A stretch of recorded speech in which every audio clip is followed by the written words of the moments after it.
नमस्ते। ओवरव्यू में आपका स्वागत है। हमेशा की तरह 3 विषय। आरएसएस बीजेपी के निरंकुश शासन का अकेला रोड़ा राहुल गांधी। शशि थरूर कब नमस्ते सदा वत्सले करते नजर आएंगे। और तीसरा, सीआईसी सीवीसी सिलेक्शन पैनल क्या सिर्फ दिखावा है। इन तीनों विषयों पर बात करने से पहले हमेशा की तरह आपसे आग्रह, चैनल को सब्सक्राइब करें और अगर हो सके तो चैनल की मेंबरशिप भी ले लें। मेंबरशिप का मतलब कि एक छोटी रकम आपको हर महीने हमें आर्थिक सहयोग के रूप में देनी होती है और आपके इस आर्थिक सहयोग की हमें आवश्यकता है। मेंबरशिप भी 3 तरह की होती हैं। फैमिली वाला थोड़ा महंगा है, लेकिन अगर आप अफोर्ड कर सकते हैं तो कुछ ही दिन के लिए सही, 4 महीना 6 महीने के लिए अगर फैमिली का सपोर्ट करेंगे, फैमिली वाली मेंबरशिप का, तो हमें थोड़ा चैनल चलाने में आसानी रहेगी। अब सबसे पहली बात, आरएसएस बीजेपी के निरंकुश शासन का अकेला रोड़ा राहुल गांधी, या अकेले को आप आखिरी रोड़ा भी कह सकते हैं। जिस तरह का मतलब कांग्रेस मुक्त कहते कहते विपक्ष मुक्त शासन का जो सपना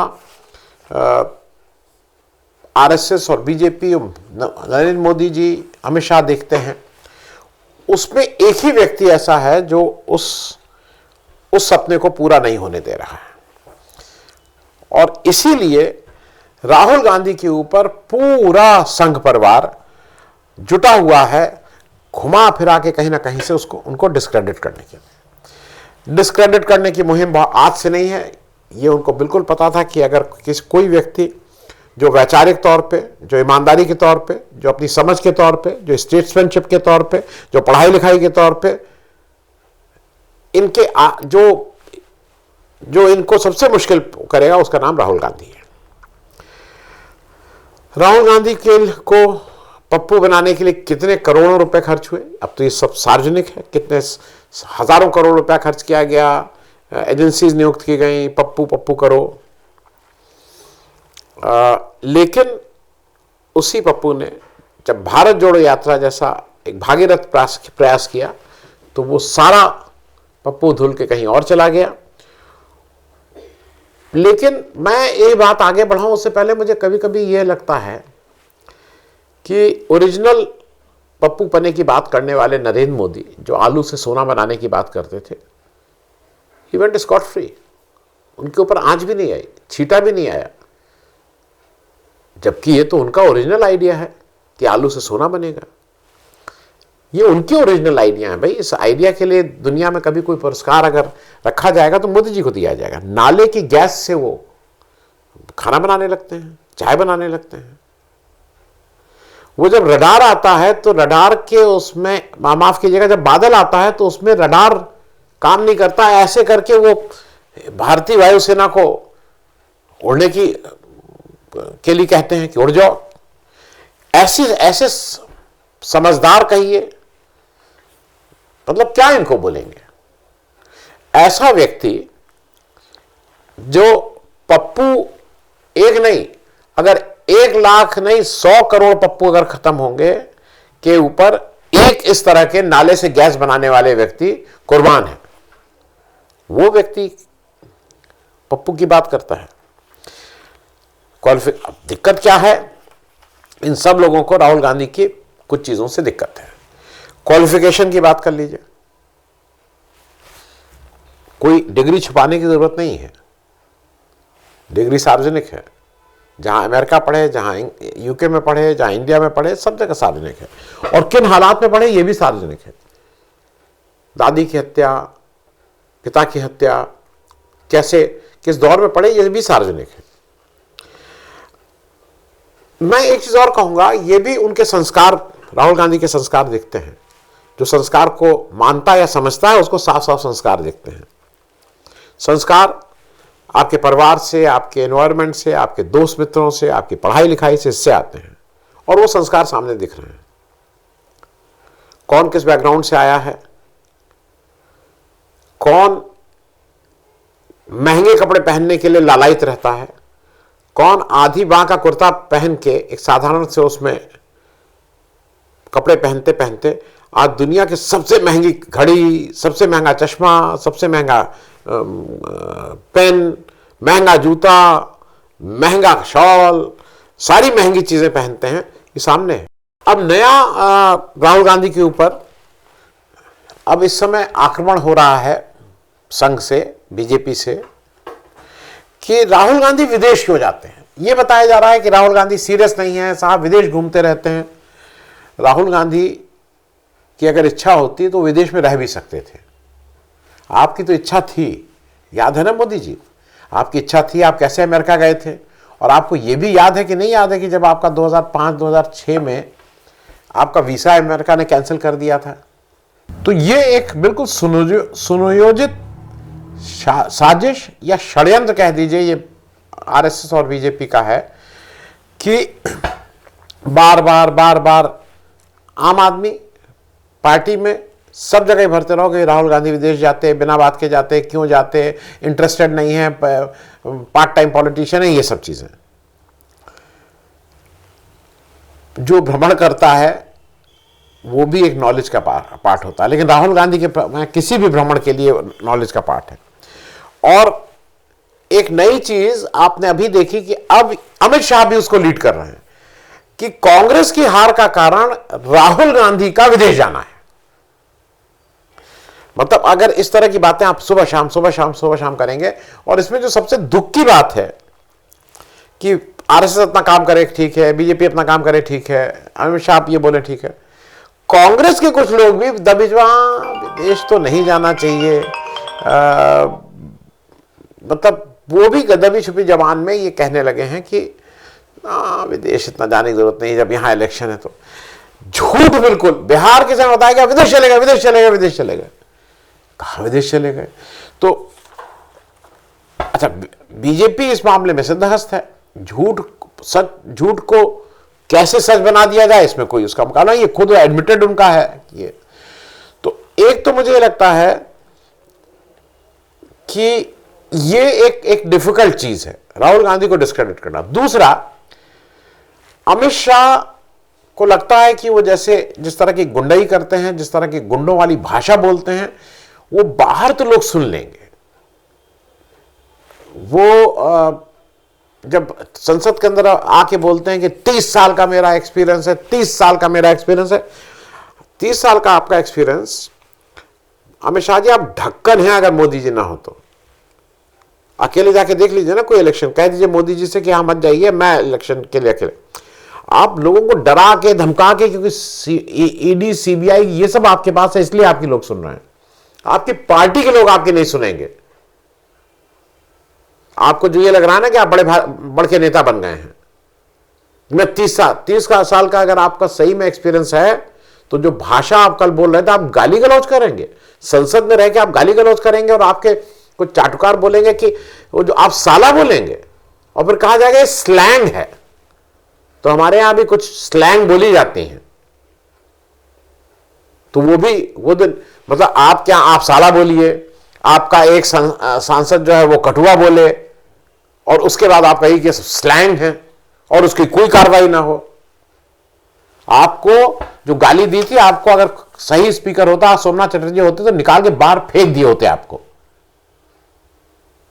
ये आप आके गाली गलौज करेंगे, जिस तरह का आपकी कल भाषा भाव भंगिमा थी। आप नाम लेके आप झूठ बोलेंगे, और आपका कोई आपका झूठ पकड़ ले तो आप उसमें आग बबूला हो जाएंगे। तो मुझे यह है कि कुछ चीजें हैं। देखिए ऐसा है, राहुल गांधी अगर थोड़ी देर विदेश की भी बात कर ले, राहुल गांधी विदेश जाते हैं तो कहां बोलने जाते हैं? Harvard, Stanford, Brown. Modi ji कभी यूनिवर्सिटी में जाके देखिए, और सीधे बैठ के बच्चों के साथ वार्तालाप कीजिए। जो कहते हैं ना, नौ कितने बाल, गहरा पानी का पता लग जाएगा कि क्या हैं आप। इंटरेक्शन करिए नहीं जाके आप। बाकी तो आप हर चीज में दांच करते हैं। राहुल गांधी अगर समुद्र में कूदे तो आप जाके वो द्वारका के पास पाताल लोक में जाके पूजा करने लगते हैं। इसको भी करिए ना, एक यूनिवर्सिटी झेलिए जाके अमेरिका की, करिए प्रेस कॉन्फ्रेंस। आपको अमेरिका में जब स्टेट गैस बनना होता है तो आपको बोइंग खरीदने पड़ते हैं कई हजारों करोड़ों के। जब आप बोइंग का ऑर्डर लेके जाते हैं तो अमेरिका कहता है ठीक है अब स्टेट गैस बनाओ, क्योंकि बोइंग का ऑर्डर लेके आया है। 400 बोइंग की 500 बोइंग कितने थे मुझे याद नहीं है इस समय। जो मूल बात है, जिस बात को जो आज मैं कहना चाह रहा हूं, राहुल गांधी को डिस्क्रेडिट क्यों करना चाह रहे हैं? क्योंकि बीजेपी धीरे धीरे, जो राहुल गांधी कह रहे हैं कि सारे इंस्टीट्यूशंस कॉम्प्रोमाइज ही नहीं हो रहे हैं, कब्जा हो रहा है उस पर वो ठीक से कब्जा कर लिए हैं। और ये एक सबसे बड़ा खतरा है। आप जरा ये गौर करिए, Modi ji, Amit Shah, mother of democracy, India mother of democracy, largest democracy. ये आपको पता है क्यों आप मदर ऑफ डेमोक्रेसी या लार्जेस्ट डेमोक्रेसी दुनिया मानती है? क्योंकि आपके यहां वोट देने का अधिकार, जो वोट देने में का पात्र है, वो 99% लोगों को है। More than 99% people in India who are eligible to become a voter can vote, their name is in the voter list। और आप अब क्या करने जा रहे हैं? बिहार में वो 90% से नीचे आ गया था आपके SIR के चलते। यूपी में जो अभी के आंकड़े हैं उसके हिसाब से वो 80% के नीचे आने जा रहा है। आप लोगों के वोट देने के अधिकार को छीन रहे हैं, और उस लूट को, उसको रोकने के लिए अगर एक कोई व्यक्ति खड़ा है और जिससे आपको दिक्कत है, उसका नाम राहुल गांधी है। क्योंकि वर्तमान में आज की जहां पॉलिटिक्स खड़ी है, मैं आगे का नहीं जानता हूं, मैं पीछे का नहीं बोल रहा हूं, पीछे का बोलने का कोई फायदा नहीं है। अगर एक कोई व्यक्ति जिससे ये दम लगता है कि वो इस लोकतंत्र को अपनी आखिरी सांस तक बचाने की कोशिश करेगा, उसका नाम राहुल गांधी है। आप उसको डिस्क्रेडिट करिए, पप्पू बोलिए, वो विदेश क्यों जाता है, इस तरह की उल्टी सीधी बातें करते रहिए, लेकिन मेरे ख्याल में जब तक राहुल गांधी जिंदा हैं तब तक इस देश का आम नागरिक अपनी उम्मीद नहीं छोड़ रहा है। उसको यह है कि अंतोगत्वा राहुल गांधी उनकी बात को लड़ते रहेंगे। अब दूसरी बात कर लें, शशि थरूर कब नमस्ते सदा वत्सले करते नजर आएंगे? शशि थरूर मोटे तौर पे अब बीजेपी के एफिलिएटेड सांसद की तरह बिहेव कर रहे हैं। उनकी तबीयत खराब होती है, कांग्रेस की पार्टी के मीटिंग में नहीं आ पाते हैं, लेकिन उसी समय तबीयत शाम को मोदी जी की वाह वाह वाह वाह वाह वाह, सुभान अल्लाह, माशा अल्लाह, ये करने पहुंच जाते हैं। एक्स पे लिखते हैं क्या क्या बोला उन्होंने, तो ऐसा भाषण ही नहीं सुना। इनको वीर सावरकर पुरस्कार दिया गया। अब चूंकि ये बीजेपी में पहुंच गए हैं तो उसी तरह के पुरस्कार दिए जाते हैं जिस तरह के पुरस्कार मोदी जी लेते हैं। अगर आपको याद हो 2015, मैंने इस पे वीडियो भी किया था, 2018-19 की बात है, मोदी जी को first Philip Kotler award in क्या एक्सीलेंस मिला था। उसी तरह से हमारे शशि थरूर जी को the first Veer Savarkar international impact award 2025 दिया गया, फर्स्ट है। और मोदी जी का जो कॉटलर अवार्ड था वो मेरे ख्याल में फर्स्ट एंड लास्ट दोनों था, पहला और आखिरी उन्हीं को मिला। अब इस अवार्ड को एक HRDS इंडिया नाम की एक संस्था है, high range rural development society, ये पलक्कड़ केरल की है, लेकिन ये सारे अवार्ड दिए जा रहे हैं दिल्ली में। 6 कैटेगरीज में दिए जा रहे हैं। NDMC के हॉल में दिए जाने की बात थी। मुझे ये स्पष्ट नहीं है क्योंकि पेपर में नहीं है कि इसको राजनाथ सिंह जी को देना था, शायद मनोज सिन्हा जी को भी वहां आना था उसमें। अच्छा, ये क्यों दिया जा रहा है? Working for the welfare of the scheduled tribes in Palakkad, कुछ इस तरह से घुमा फिरा के है। इसके अजय कृष्णा इसके सेक्रेटरी हैं। शशि थरूर जी ने कल केरल से एक्स पे लिखा कि भाई मैं ये अवार्ड स्वीकार नहीं कर रहा हूं, और वो इसलिए स्वीकार नहीं कर रहा हूं क्योंकि ये कौन लोग हैं, क्या हैं, मुझे इनके ऑर्गेनाइजर के बारे में नहीं मालूम है, मुझसे कोई बात नहीं हुई और इन्होंने कह दिया है कि अवार्ड दिया जाएगा। हालांकि जो अजय कृष्णा जो इसके सेक्रेटरी, उन्होंने कहा है कि उनसे उनके घर पे जाके बात हुई थी, उनसे पूरी डिटेल में बात हुई थी, उन्होंने ये क्वेरी की थी कि बाकी अवार्डी और कौन कौन है। तो खैर इतना तो मान लिया जाए कि अगर शशि थरूर जी का मन बीजेपी में चला गया है तो झूठ बोलने का जो वायरस होता है ना, वो अपने आप ही आ गया होगा। क्योंकि झूठ बोलने का तो जन्मसिद्ध अधिकार और अकेला अधिकार इस देश में मोदी जी के नेतृत्व में बीजेपी को है। तो अगर वो झूठ बोलने लगे, जैसा अजय कृष्णा कह रहे हैं, उनसे कहा गया था नहीं। मुझे एक जो लार्जर क्वेश्चन मुझे लग रहा है कि शशि थरूर को कांग्रेस क्यों नहीं निकाल रही है, क्योंकि शशि थरूर कांग्रेस में रहते हुए कांग्रेस का ज्यादा नुकसान कर रहे हैं। वो अगर कांग्रेस निकाल दे तो इसीलिए नहीं निकाल रही है ना कि उनकी मेंबरशिप रह जाएगी, रह जाने दीजिए। आज वो कांग्रेस के मेंबर रहते हुए वो आपका ज्यादा नुकसान करते हैं। वो हर जगह स्तुति गान में रहते हैं, हर उल्टी सीधी बात में रहते हैं। वो अमेरिका, एक बार मतलब मोदी जी केवल आंख का इशारा कर देते हैं, दौड़े दौड़े अमेरिका चले जाते हैं, पार्टी में पूछने की बात ही नहीं करते हैं, लिख के नहीं कहते हैं। कि टीएमसी में भी हुआ था, उनके लोगों ने कहा कि नहीं साहब हम डायरेक्ट नहीं जाएंगे, हम पहले हमारी पार्टी के थ्रू जाएंगे। आप लब के चले जाते हैं अमेरिका। मेरे ख्याल में इट इज़ हाई टाइम जब शशि थरूर को बाहर का रास्ता दिखा देना चाहिए, क्योंकि अगर कांग्रेस उनको बाहर का रास्ता नहीं दिखा रही है तो कांग्रेस एक खराब प्रेसिडेंस भी सेट कर रही है, और इसमें केवल और केवल नुकसान इस समय कांग्रेस का हो रहा है। अब आखिरी बात कर लें, सीआईसी और सीवीसी सिलेक्शन पैनल सिर्फ दिखावा है। ये मैं इसलिए कह रहा हूं कि कल चीफ इंफॉर्मेशन कमिश्नर का सिलेक्शन के लिए जो एक कमेटी बनी है, जिस कमेटी में प्रधानमंत्री, एक मंत्री और राहुल गांधी हैं, मतलब राहुल गांधी मतलब लीडर ऑफ अपोजिशन है, वो कल वो बैठी वो सिलेक्शन कमेटी। उसमें सीआईसी का चुनाव करना था, इंफॉर्मेशन कमिश्नर 8 का चुनाव करना था, और विजिलेंस कमिश्नर का चुनाव करना था। ये बात मैं इसलिए कह रहा हूं कि सितंबर में CIC chief information commissioner retire हो गए थे। आज हम बैठे हुए हैं दिसंबर में। जब 2023 में ये सीआईसी नियुक्त हुए थे तो उसी समय तय था कि 65 साल इनकी उम्र किस दिन होगी, सितंबर के किस दिन होगी। ये एकदम से तो हुआ नहीं कि 25 अगस्त में पता लगा कि नहीं ये तो एकदम से 2 साल इनकी उम्र बढ़ गई, ये तो अगले साल अगले महीने ही 65 साल के हो जाएंगे। ये 65 साल जिस दिन पैदा हुए थे उसी दिन ये तय था कि सितंबर महीने में 65 साल के हो जाएंगे। कोई उस समय नहीं पता लगा सरकार क्या कर रही थी। तो जो राहुल गांधी वहां पर कहते हैं कि सरकार इज नॉट एट ऑल, सरकार जो है वो आरटीआई कानून को बहुत हल्का कर रही है, और जितने आरटीआई जानने वाले हैं उनका कहना है कि बिल्कुल डाइल्यूट कर रही है। सरकार की कोई दिलचस्पी नहीं है इस सीआईसी अपॉइंटमेंट में।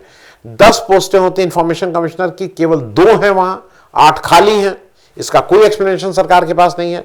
तो कल खैर सीआईसी 8 इंफॉर्मेशन कमिश्नर और विजिलेंस कमिश्नर की चुनने की कमेटी की बैठक थी। जैसा मैंने बताया 3 लोग थे, प्राइम मिनिस्टर, एक मंत्री के रूप में अमित शाह और लीडर ऑफ अपोजिशन। अब उसमें राहुल गांधी का यह कहना है कि वो कई हफ्ते से ये लिस्ट मांग रहे थे कि लिस्ट और कास्ट कॉम्पोजिशन, ये जो इसमें जो कास्ट कॉम्पोजिशन क्या है, जो एप्लीकेशन आप कंसिडर कर रहे हैं, वो मांग रहे थे लगातार कि भाई जरा मुझे दे दीजिए। ये पहले भी होता आया है। क्या करते हैं इन लोग, वो नहीं देते। अधीर रंजन चौधरी यही बार बार कहते थे कि भाई आप कैंडिडेट की एप्लीकेशन तो दे दीजिए। ये जिस दिन मीटिंग होती है उस दिन रात में 1 बजे या सुबह आपको 600 लोगों की एक एप्लीकेशन भेज दी जाएगी। फिर कहा जाएगा इसमें ऑलरेडी हमने 10 शॉर्टलिस्ट कर लिए हैं। नहीं टाइम देते हैं। जो एप्लीकेशन, जो राहुल गांधी ने अपना डिसेंट नोट लिखा और उनका कहना है कि इस एप्लीकेशन में, एप्लीकेशन के लेवल पे बैकवर्ड कास्ट के केवल 7% लोग थे, और शॉर्टलिस्टेड में केवल 1 व्यक्ति है। ये एक इंपॉर्टेंट चीज है। राहुल गांधी ने अपना डिसेंट नोट लिखा, उन्होंने कहा कि ये एक सिस्टमैटिक पैटर्न बन गया है कि exclusion of schedule caste, schedule tribe, OBC, EBC और माइनॉरिटी को बाहर रखने का, इस तरह के जो कॉन्स्टिट्यूशनल ऑटोनोमस पद होते हैं उसमें किस तरह से सिस्टमैटिक ढंग से इनको बाहर रखा जाए, ये एक पैटर्न साफ है और साफ दिखता है। सरकार आरटीआई एक्ट को बिल्कुल कमजोर कर रही है। उन्होंने ये भी कहा कि जो कुछ शॉर्टलिस्ट लिस्टेड कैंडिडेट थे उनका पास्ट रिकॉर्ड खराब है, वो ट्रांसपेरेंट नहीं है। उनको भी सरकार अपना इसमें ले आई है। और सबसे बड़ी बात राहुल गांधी ये कहते हैं कि डेमोक्रेटिक प्रोसीडिंग्स का क्या मतलब है। अगर आप एक कमेटी में कहते हैं कि डेमोक्रेट, भाई वोट इसलिए होता है, वोट होगा, वोट का मतलब डेमोक्रेसी। अब आप पहले से ही रिग करके इलेक्शन बैठे हुए हैं कि 2 वोट एक तरफ पहले ही रहेंगे, मोदी जी और अमित शाह तो एक तरफ रहेंगे। आप क्या इमेजिन कर सकते हैं मोदी जी और अमित शाह एक और अलग अलग वोट डालें? राहुल गांधी, इसीलिए राहुल गांधी बार बार पार्लियामेंट में भी बोले कि चीफ जस्टिस ऑफ इंडिया को आपको इलेक्शन कमीशन के जो चुनती है जो कमेटी, उससे बाहर निकालने की क्या जरूरत थी? वाई? भाई एक चीफ जस्टिस ऑफ इंडिया थे, मतलब प्राइम मिनिस्टर थे, लीडर ऑफ अपोजिशन थे, चीफ जस्टिस ऑफ इंडिया थे, बैलेंस थी डेमोक्रेटिकली। भाई अगर दोनों अलग अलग हैं तो एक तीसरा आदमी, जब आप अपने ही अमित शाह को उसमें बिठा लिए तो कहीं कोई गुंजाइश है डेमोक्रेसी की? और यह बात इसलिए समझना जरूरी है, जो राहुल गांधी कहते हैं, क्या आपको, राहुल गांधी पूछ रहे हैं मोदी जी से, अपने चीफ जस्टिस ऑफ इंडिया के ऊपर विश्वास नहीं है? जो सुप्रीम कोर्ट का चीफ जस्टिस है, जो आखिरी सीढ़ी है हमारे जस्टिस सिस्टम की, उसके ऊपर क्या आपको विश्वास नहीं है? क्यों हटाया आपने उसको? तो मेरा सिर्फ यही है कि ये जो CIC CVC ये है, ये केवल दिखावा है। उसको इस तरह से बना लिया गया है कि आप डिसेंट नोट लिखते रहिए, लेकिन वहां तो मोदी जी और अमित शाह पहले ही तय किए रहेंगे कि इसको बनाना है, इसको नहीं बनाना है, आपका डिसेंट नोट आता रहेगा। तो गंभीर विषय है, हमको और आपको भी इस पर सोचना चाहिए कि इस तरह के जो इंस्टीट्यूशंस हैं वो कम से कम इस तरह की एक या 2 आदमियों की मनमानी से न चलें, क्योंकि वो कभी, अगर ये सिस्टम इसलिए कहता है कि 3 लोग हो, वोटिंग सिस्टम हो, कि अगर कोई इस तरह का व्यक्ति आ जाए जो इस तरह का व्यवहार करता हो, तो कम से कम उसको बैलेंस करने के लिए बाकी 2 लोग हैं। लेकिन जिस तरह का व्यवहार मोदी जी और अमित शाह कर रहे हैं, वो कहीं से भी लोकतांत्रिक प्रक्रिया को मजबूत तो नहीं कर रहा है, कमजोरी कर रहा है। थैंक यू सो मच, धन्यवाद।